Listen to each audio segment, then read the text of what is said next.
इस बार नासा ने नहीं दी है धरती पर महाप्रलय की चेतावनी। इस बार धरती के महाविनाश पर कुछ नहीं बोला है चीन। मानव सभ्यता के खात्मे पर खामोश है रूस की स्पेस एजेंसी। इंसानों पर सबसे बड़े खतरे से अनजान है यूरोपीय अंतरिक्ष एजेंसी। इस बार महाप्रलय पर आई है इसरो की हैरान करने वाली चेतावनी। क्या भारत में अंतरिक्ष से आने वाली है कोई बड़ी आपदा? करोड़ों भारतीयों को आपदा से बचाने का क्या है इसरो का मेगा प्लान?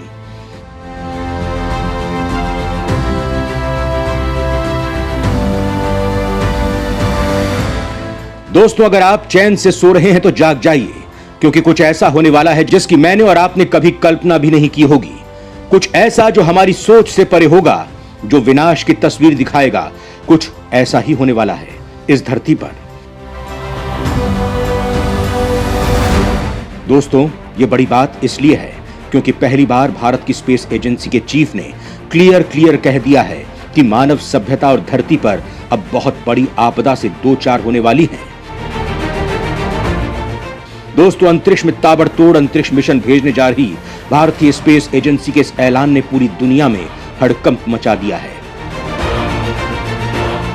लोगों को भी समझ नहीं आ रहा कि क्या दरअसल धरती और मानव सभ्यता का खेल खत्म होने वाला है। दोस्तों, अगर आप ये सोचते हैं कि इसरो प्रमुख ने जो कहा वो संभव नहीं है तो ये गलत है। तो पहले जरा कोरोना को ही याद कर लीजिए। सोचिए, एक वायरस ने पूरी दुनिया को हिलाकर रख दिया था, तो अब अंतरिक्ष से आने वाली आफत से कैसे बचा जा सकता है? तो दोस्तों, आखिर इसरो ने किस खतरे का खुलासा किया है और भारत इस खतरे से निपटने के लिए क्या कुछ कर रहा है? दोस्तों, इस वीडियो में मैं बहुत खास आज आपको बताने वाला हूं, जो आपका दिमाग भी हिलाकर रख देगा। ब्रह्मांड पर इसरो के खुलासे से मची खलबली। धरती पर आने वाली है सबसे बड़ी आफत।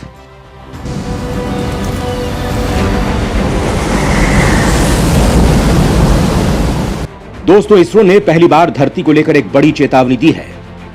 भारतीय अंतरिक्ष अनुसंधान संगठन प्रमुख डॉक्टर एस सोमनाथ ने कहा है कि डायनासोर की तरह इंसान भी धरती से खत्म हो जाएगा, या यूं कहें कि इंसान भी विलुप्त हो जाएगा, और इसके पीछे या तो वो खुद जिम्मेदार होगा, या प्रकृति, या फिर अंतरिक्ष से आने वाले एस्टेरॉयड्स। दोस्तों, इसरो प्रमुख के इस बयान को लेकर दुनिया में हंगामा मच गया है कि क्या बहुत जल्द ही ऐसा हो जाएगा?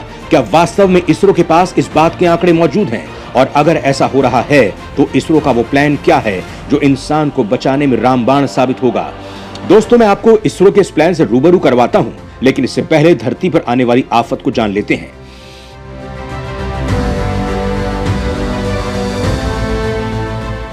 इसरो चीफ ने जो खुलासा किया है दोस्तों, बहुत हद तक सही भी है। आज हम जो इतनी तेजी से पेड़ों को काटकर प्रकृति को बर्बाद कर रहे हैं, ग्रीन हाउस गैसों का लगातार उत्सर्जन बढ़ाते जा रहे हैं, नदियों को प्रदूषित कर रहे हैं, नई योजनाओं के लिए पहाड़ों को तोड़ रहे हैं, इन सब का प्रकृति हमसे हिसाब लेगी और समय समय पर ले भी रही है। कभी भूकंप के रूप में तो कभी सैलाब के रूप में, कभी कोरोना के रूप में तो कभी मंकी पॉक्स के रूप में। ये सब हमारे ही द्वारा पैदा किए गए बर्बादी के रूप हैं जो आज मानव सभ्यता को नष्ट कर रहे हैं। हमें आगाह कर रहे हैं कि अभी भी वक्त है, संभल जाओ, नहीं तो फिर प्रलय आएगी ही।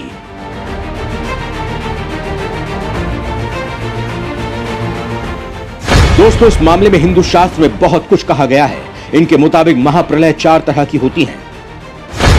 पहली, किसी भी धरती पर से जीवन का समाप्त हो जाना। दूसरी, धरती का नष्ट होकर भस्म हो जाना। तीसरी, सूर्य समेत ग्रह नक्षत्रों का नष्ट होकर भस्मीभूत हो जाना।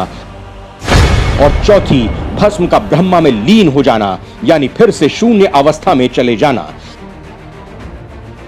दोस्तों, प्रकृति का नियम भी यही है, जो पैदा होगा उसे मरना होगा। लेकिन दोस्तों, अब आप ये सोच रहे होंगे कि आखिर दुनिया की इतनी बड़ी जनसंख्या एक साथ कैसे खत्म हो जाएगी? कैसे सब कुछ एकाएक विलीन हो जाएगा? तो आपका सोचना बिल्कुल सही है। सब कुछ एकाएक नहीं, बल्कि यह सब धीरे धीरे होगा। कहीं भयानक बाढ़ आ जाएगी जिससे लाखों लोग मारे जाएंगे, तो कहीं भयंकर महामारी करोड़ों लोगों को लील जाएगी। कहीं भूस्खलन में कई गांव जमींदोज हो जाएंगे, तो कहीं अकाल लोगों को अपना ग्रास बना लेगा। ये सब प्रलय के ही रूप होंगे जो इंसान और धरती को धीरे धीरे शून्य की ओर ले जाएंगे। ऐसे में अपने अस्तित्व को बचाए रखना एक बड़ी चुनौती होगा। और दोस्तों, इसरो प्रमुख ने भी यही कहा है। इसरो चीफ ने बताया है कि चंद्रमा और मंगल पर लगातार एस्टेरॉयड की बमबारी होती रहती है क्योंकि उनका बचाव करने के लिए वहां कोई वायुमंडल नहीं है, लेकिन धरती के पास वायुमंडल है, लिहाजा हम और आप एस्टेरॉयड्स के हमले से बच जाते हैं। लेकिन अब यह सिलसिला हमेशा नहीं चलता रहेगा क्योंकि अब तेजी से वायुमंडल खाक हो रहा है। लिहाजा इसरो चीफ ने चेतावनी दी है कि अगर इंसानों ने नई जगह रहने के लिए नहीं चुनी तो एक ना एक दिन ये धरती खत्म हो जाएगी और इसके साथ ही इंसान भी खत्म हो जाएंगे। लिहाजा जरूरी है कि भारत भी दूसरे ग्रहों पर मानव युक्त यान भेजना शुरू कर दे और दोस्तों, इस मामले में इसरो पहले ही काम कर भी रहा है। भारत का गगनयान मिशन इसी प्लानिंग का हिस्सा है ताकि भारत के लोगों को धरती पर आने वाली आपदा से बचाकर दूसरे ग्रह पर भेजा जा सके। दोस्तों, ये ठीक वैसा ही मामला है जैसे स्पेस एक्स के चीफ एलन मस्क कर रहे हैं, यानी धरती पर आने वाली आपदा से पहले ही इंसानों को मंगल पर भेज दिया जाए। दोस्तों, वैसे भारत के लिए काम बहुत आसान नहीं है, लेकिन अगर भारत इस काम में सफल हो जाता है तो फिर यह सर्विस बहुत सस्ती हो जाएगी। वहीं इसरो चीफ के मुताबिक इस वक्त अंटार्कटिका पर दुनिया के तेजी से सेंटर्स बना रहे हैं। वहां भारत के भी 3 सेंटर्स हैं, क्योंकि भारत के लोगों को बचाने के लिए धरती पर भी सुरक्षित जगहों को खोजना जरूरी है। इस मामले में मोदी सरकार बाकायदा अंटार्कटिका के लिए अपनी नई प्लानिंग भी बना चुकी है, क्योंकि अगर हम भविष्य में कुछ खास जगहों और क्षेत्रों में अपना कदम नहीं रखेंगे तो हमें वहां से बाहर कर दिया जाएगा। साथ ही अगर चंद्रमा पर भारत के कदम नहीं पड़े तो भविष्य में चंद्रमा से दुनिया भर के लोग भारत को बाहर कर देंगे। मतलब साफ है कि अगर इंसानी सभ्यता को बचाना है तो अंतरिक्ष में डेरा बनाना होगा, तभी हम महफूज रह पाएंगे। अंटार्कटिका पर भारत लगातार मिशन भेज रहा है तो धरती के अंदर भी अपने यान भेजने के लिए समुद्रयान मिशन चलाया जा रहा है, जो धरती को खोदकर इंसानों के जीवन की संभावना को बढ़ाएगा। लेकिन इन सब के बीच भारत ने गगनयान मिशन में बहुत तेजी स्टार्ट कर दी है। अंतरिक्ष में तहलका मचाने को तैयार है मिशन गगनयान। भारत की तैयारी ने उड़ाए दुनिया के होश। दोस्तों, भारतीय अंतरिक्ष अनुसंधान संगठन इस साल के आखिर में मिशन गगनयान के लिए पूरी तरह से कमर कस चुका है। केंद्रीय विज्ञान और प्रौद्योगिकी पृथ्वी विज्ञान राज्य मंत्री डॉक्टर जितेंद्र सिंह ने कहा कि हमारी गगनयान मिशन की तैयारी हो चुकी है। अगले साल भारत 1 या 2 लोगों को अंतरिक्ष में भेजेगा। इसके लिए 2 ट्रायल किए जाएंगे, जो कि इस साल के अंत तक पूरे कर लिए जाएंगे। केंद्रीय मंत्री ने बताया कि पहला ट्रायल खाली होगा, यानी पहले मानव रहित विमान भेजा जाएगा। इसके बाद दूसरे ट्रायल में महिला रोबोट युक्त यान अंतरिक्ष में भेजा जाएगा। इन दोनों मिशन के आधार पर तीसरा मिशन होगा। तीसरे चरण में 2 लोगों को स्पेस फ्लाइट में भेजा जाएगा। इसको देखते हुए भारतीय अंतरिक्ष अनुसंधान संगठन ने भी हाल ही में आंध्र प्रदेश में स्थित श्रीहरिकोटा के सतीश धवन स्पेस सेंटर में human rated solid rocket booster यानी HS-200 का सफल परीक्षण कर लिया है। दोस्तों, ये पहला ऐसा मिशन होगा जिसमें किसी अनहोनी के दौरान मिड फ्लाइट के दौरान स्पेसक्राफ्ट से क्रू मेंबर के सुरक्षित निकलने के सिस्टम का भी टेस्ट होगा। इसके अलावा स्पेस डॉकिंग तकनीक का भी टेस्ट किया जाएगा। इसरो एक बेहद अहम तकनीक स्पेस डॉकिंग एक्सपेरिमेंट का भी परीक्षण कर रहा है, जो अंतरिक्ष में अपना स्पेस स्टेशन स्थापित करने से पहले बेहद अहम है। स्पेस डॉकिंग तकनीक वो तकनीक होती है जिसके जरिए 2 अलग अलग लॉन्च स्पेसक्राफ्ट को एक साथ जोड़ा जाता है। इसका इस्तेमाल खासतौर पर स्पेस स्टेशन को स्थापित करने के लिए किया जाता है।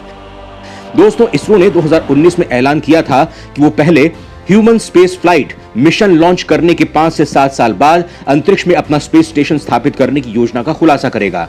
अब इसरो बहुत जल्द गगनयान मिशन को लॉन्च करने वाला है। ये पहला एबॉर्ट डेमोन्स्ट्रेशन मिशन होगा।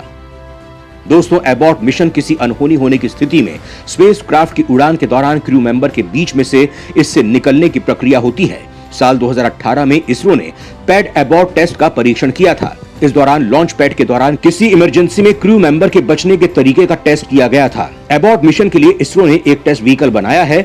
इसे इसरो का एक सिस्टम के जरिए एक निश्चित ऊंचाई पर भेजेगा। इसके बाद इसे सिस्टम के जरिए फेल कराया जाएगा और फिर इससे क्रू मेंबर के बचने के तरीके की जांच की जाएगी। दोस्तों, प्रधानमंत्री नरेंद्र मोदी की सरकार ने गगनयान प्रोजेक्ट के लिए 10,000 करोड़ रुपए जारी किए हैं। गगनयान मिशन के तहत इसरो अंतरिक्ष यात्रियों को पृथ्वी से 400 किलोमीटर ऊपर अंतरिक्ष में 7 दिन की यात्रा कराएगा। इन अंतरिक्ष यात्रियों को 7 दिन के लिए पृथ्वी के लो ऑर्बिट में चक्कर लगाना होगा। दोस्तों, इन सब के बीच इसरो जल्द ही चंद्रयान 3 और आदित्य L1 मिशन लॉन्च करने वाला है। चंद्रयान 3 को लेकर भारत के लोगों में खासी उत्सुकता है, क्योंकि पिछली बार यह सफलता से सिर्फ एक कदम पीछे रह गया था, जिससे करोड़ों भारतीयों को खासी निराशा हुई थी। एक बार फिर जब ये मिशन परवान चढ़ने वाला है, तो लोगों को इस बार इसकी सफलता का बेसब्री से इंतजार है।